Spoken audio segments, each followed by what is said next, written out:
know about Concordia.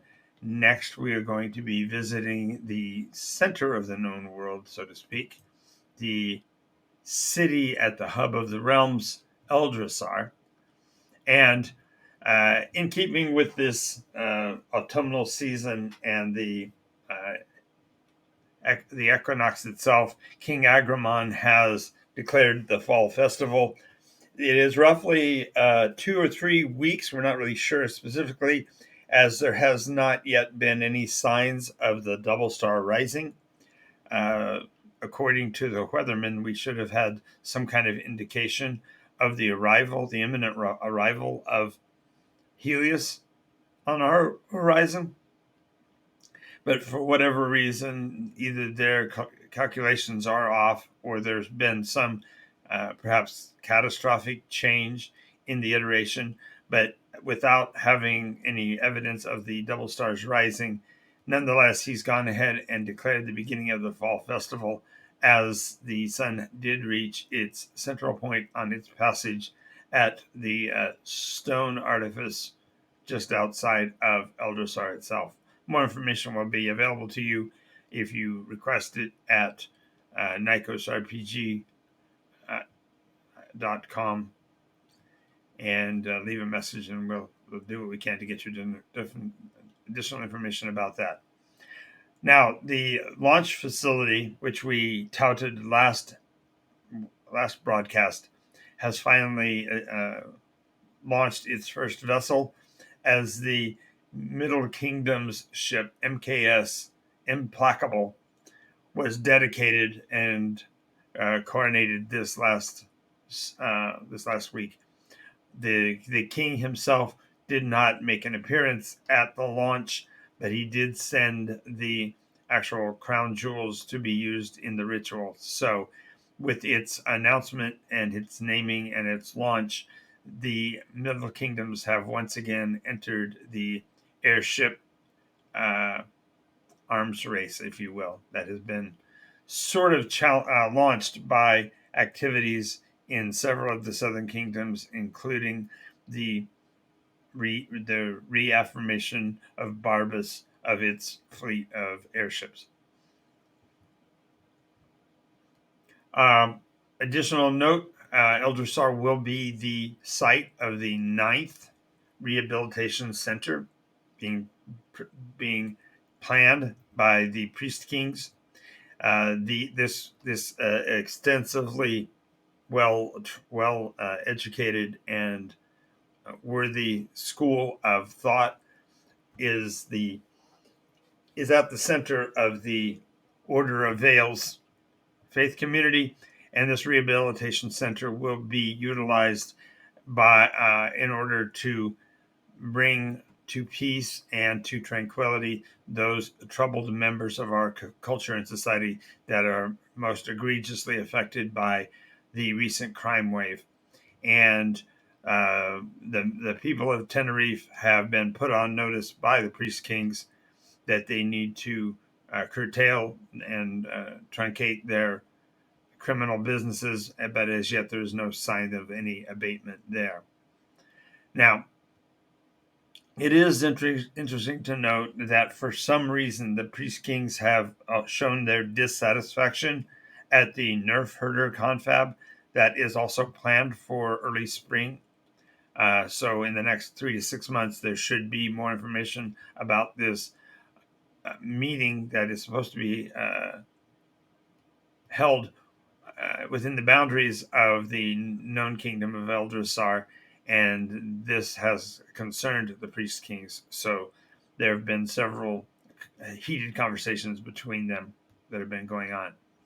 Now, did want to mention that ironically, the activities of the local Grund population has once again kind of surprised the community by a very large housing project that is establishing itself in the hillsides south and west of the city.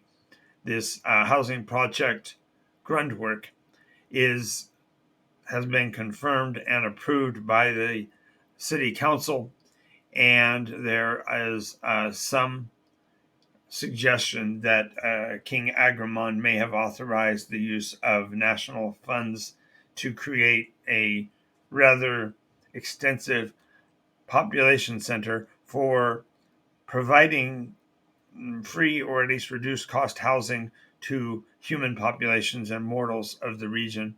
So this is somewhat concerning as it is reflective of some of the more ancient works done by the uh,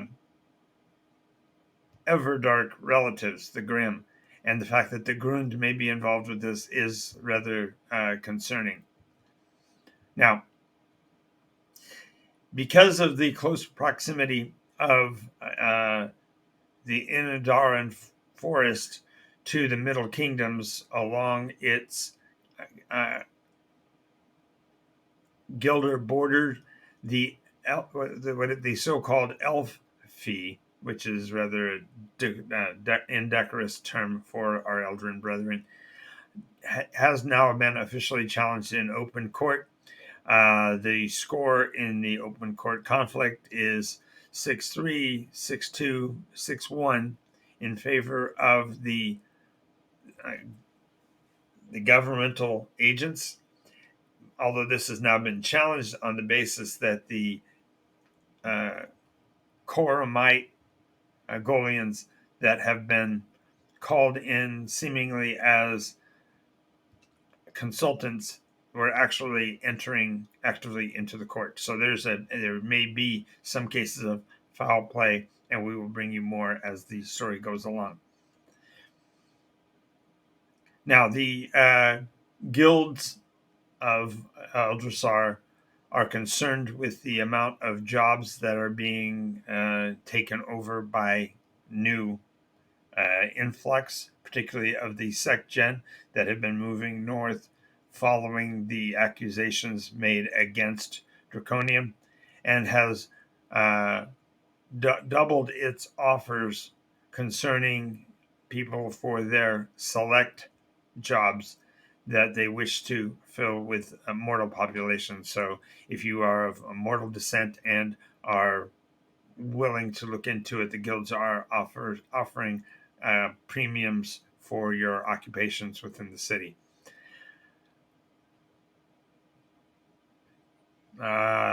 The I can't remember this. Oh yes, the airship confab work conditions are now being questioned, and I just realized we got a typo. Holy moly! I have to have somebody's head axed for that. Let me go and fix that. Goodness gracious! Yeah, send Charlie, and I need to talk to Charlie. Yes, I know he. Yeah, I know he's on break, but please send him in.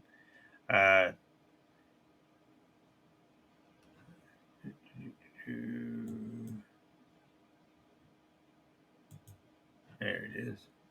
I can't believe Charlie. Yeah, Charlie. You left a D in conditions that wasn't supposed to be there. You're fired. Get him out of here. All right. So that, by the way, is totally fiction. There is no Charlie here, guys. I'm just making a joke. So calm down. The anyway, the conditions at the site have been um, requiring longer work days and dangerous conditions, according to the report that was recently filed with the city. So we will look into that and again get you information. Now, the most important, perhaps one of the most important stories here, is that the Basket Case Guild once again has stricken the shambles. The Basket Cases, as you may know, are a group of the Sheaves Guild that has expanded into the city of Eldrassar without sanction or approval by the city council, and has been actively engaging in open theft and um, second story burglaries in the richer segments of the city. And so this is a warning to anyone who visits the city that to be prepared to engage and deal with the basket cases. The good news is that the city is aware and is offering a bounty for any basket case members that are captured and turned over to the city guard for questioning. Alrighty, so that will conclude my official news report for this day at Nycos RPG's newsroom. Let's head back over to our offices. I want to thank you again for your participation. If you like what you're seeing, I do need to point out where we were in this story. We were originally at the city of Concordia, far to the north here, and our second news story came from Eldrassar, which is the pretty much centralized city of Nycos. And with that, we are concluding for the day. If you have any commentary and wish to address any stories or ask any questions, make sure to include those in the comments or the chat box if you are here on Nycos RPG on Twitch. We are here every night at 11 o'clock with a couple of stories or perhaps a tirade from the Game Master's soapbox. At this point, I am going to be ending the show for the night. This is Jonathan Albin, Nycos RPG. Thank you.